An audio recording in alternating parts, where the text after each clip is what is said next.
اب سوال یہاں یہ ہے کہ اتنا کیسوں پہ خرچہ کرنا، عوام کے، پاکستانی قوم کے ٹیکسوں کے پیسوں سے جو انکوائریاں کی گئیں، جو JITs بنائی گئیں وغیرہ وغیرہ، وہ عوام کے پیسے کس سے وصول کیے جائیں گے؟ وہ کسی نے نہیں کرنے، لیکن ان کا سارا جو کچھ جمع پونجی تھا، جو نیب کے حوالے میں تھا، وہ سارے کا سارا ان کو باعث طریقے سے واپس کر دیا گیا ہے۔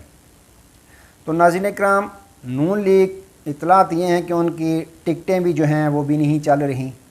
امیدوار ان کی ٹکٹیں لینے سے کترا رہے ہیں، بلکہ یہ خواہش کا اظہار کر رہے ہیں کہ ہم آزاد الیکشن لڑیں گے تو جیت کر مسلم لیگ نون کو تحفہ دیں گے اپنی سیٹیں، لیکن جیتنا کہاں ہے یہ تو بعد کا مسئلہ ہے۔ عوام میں جانے سے واقعی مسلم لیگ نون کے امیدواران یا قائدین کترا رہے ہیں۔ یہی وجہ ہے کہ دوسری تمام پارٹیوں سے اتحاد کے لیے منتیں سماجتیں کرنا شروع ہو گئے ہیں۔ اندر کی خبر رکھنے والے یہ بھی خبر دیتے ہیں کہ جتنے بھی سروے ہوئے ہیں موجودہ حالات میں، وہ سارے دیکھتے ہوئے طاقتوروں نے مسلم لیگ نون کو یہ پیغام دے دیا ہے کہ آپ اکیلے خان کے مقابلے میں آٹے میں نمک کے برابر بھی نہیں،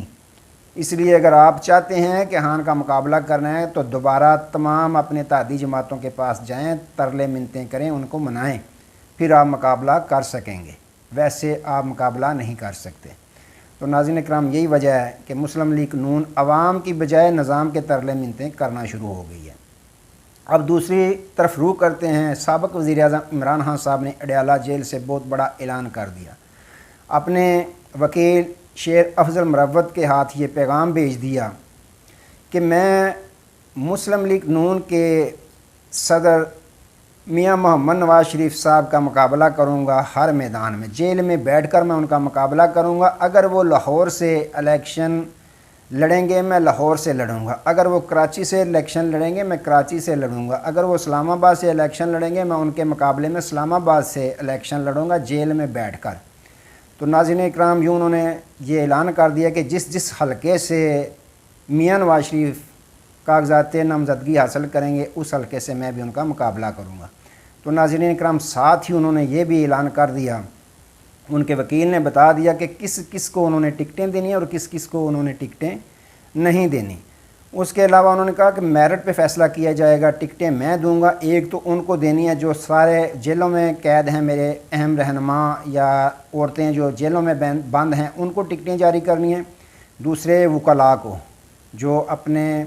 جو ہمارے پاکستان تحریک انصاف کے کارکنان جیلوں میں ہیں یا ہمارے امیدواران جیلوں میں ہوں گے ان کے کیسوں کی پیروی بھی کریں گے اور خود الیکشن کمپین بھی آسانی کے ساتھ چلا سکیں گے۔ ناظرین کرام، ساتھ ہی شیر افضل مروت صاحب نے یہ بھی بتایا کہ میں نے 5 لوگ KPK کے بڑے قدور شخصیات دوسری جماعتوں کے تھے جو وہ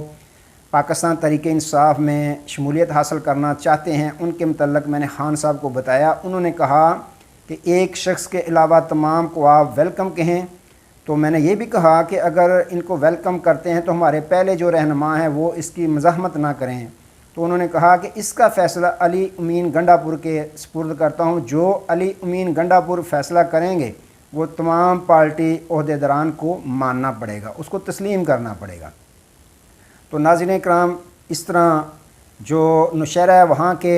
داؤد ہٹک صاحب JUI فے کے تھے اہم رہنما، انہوں نے بھی پاکستان تحریک انصاف جوائن کر لی ہے، بہت بڑی JUI فے کی وکٹ گرائی ہے تحریک انصاف نے۔ تو انہوں نے باقاعدہ پاکستان تحریک انصاف میں شمولیت اختیار کر لیا اور انہوں نے بڑا اعلان کیا ہے کہ میں پرویز ہٹک کا مقابلہ کروں گا، اور پرویز ہٹک کی وجہ سے میں فعال نہیں تھا کہ وہ پاکستان تحریک انصاف میں تھے، اب میں تحریک انصاف جوائن کر رہا ہوں اور خان صاحب کے نظریے کے ساتھ کھڑا ہوں۔ یہ تو انہوں نے اعلان کر دیا۔ ناظرین کرام، اب دیکھنا یہ ہے کہ ان پہ کیسز کب بننا شروع ہوتے ہیں۔ ایک بات تو پکی ہے کہ 9 مئی کا کیس ان پہ نہیں بنے گا، کیونکہ وہ کالی تو آ رہے ہیں پاکستان تحریک انصاف میں۔ اس کے علاوہ اب ان پہ کون کون سے کیسز کھلتے ہیں یہ اب وقت بتائے گا۔ دوسری جانب ناظرین کرام، اب پاکستان تحریک انصاف نے باقاعدہ بڑی بڑی وکٹیں گرانا شروع کر دی ہیں۔ شیر افضل مروت نے دعویٰ کر دیا ہے کہ بڑے بڑے قدور شخصیات جو ہیں پاکستان تحریک انصاف میں شمولیت حاصل کرنے کی خواہش کا اظہار کر رہے ہیں۔ تو ناظرین اکرام، خان صاحب نے اگر جیل میں الیکشن لڑنے کے لیے اعلان کر دیا ہے تو انہوں نے کاغذات نامزدگی جب حاصل کر لیے جہاں جہاں سے میاں نواز شریف صاحب حاصل کریں گے، تو پھر خان صاحب جیل میں بھی بیٹھے ہوئے میاں صاحب کو عبرتناک شکست دے دیں گے، یہ بات آپ لکھ لیں۔ تو ناظرین اکرام، یہ چل رہے آج تک کے لیے دوبارہ نئے موضوع کے ساتھ آپ کی خدمت میں حاضر ہوں گے، تب تک کے لیے اجازت دیجیے، اپنا بہت سارا خیال رکھیے اور اپنے اس چینل کا بھی۔ اللہ حافظ۔